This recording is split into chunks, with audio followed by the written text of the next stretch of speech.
Hi guys, welcome to the Bigg Boss reality show season 7. మాయాస్త్ర చివరి దశకి చేరుకోవడంతో prince గౌతముల మధ్యన ఎంతలా రచ్చ జరిగింది, రతిక ఏ విధంగా రచ్చ చేసిందో అందరం చూస్తూ వచ్చేసాం.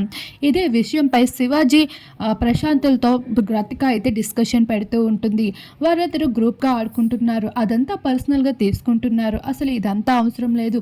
మనం ఎంతలో మాట్లాడుకున్నామో అవంతా టాస్క్ వరకే. బిగ్ బాస్ డబ్బులు ఇచ్చాడు, వాటన్నిటినో మనం ఎంటర్టైన్ చేసామా, ఉన్నామా, వెళ్ళిపోయామా అన్నట్లే ఉండాలి. నాకు పర్సనల్గా ఎవరితో పగల్లేవు, అలానే ఉండాలి అంటూ శివాజీ రతికతో చెప్తూ ఉంటాడు. మరొక వైపు ప్రశాంత్ కూడా, అవును నన్ను అందరూ పర్సనల్గా టార్గెట్ చేస్తున్నారు.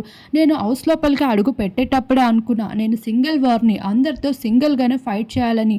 నాకు అది ముందుగానే తెలిసిపోయింది. నేను అడుగు పెట్టిన తర్వాత నాతో అలాగే చేస్తున్నారు. ఎన్నో చూసి వచ్చాను సార్, ఇవన్నీ నాకేమీ కొత్త కాదు అంటూ ప్రశాంత్ కూడా రతిక శివాజీతో మనసులో మాటనే ఎక్స్పోజ్ చేస్తూ ప్రశాంత్ అయితే ఈ విధంగా డిస్కస్ చేస్తూ కనిపిస్తున్నారు. మరి తన కాన్ఫిడెన్స్ పై మీకేమనిపిస్తుంది, మీరు తన మాటలపై ఏమనుకుంటున్నారు అనేది తప్పకుండా కామెంట్ సెక్షన్లో కామెంట్ చేయండి.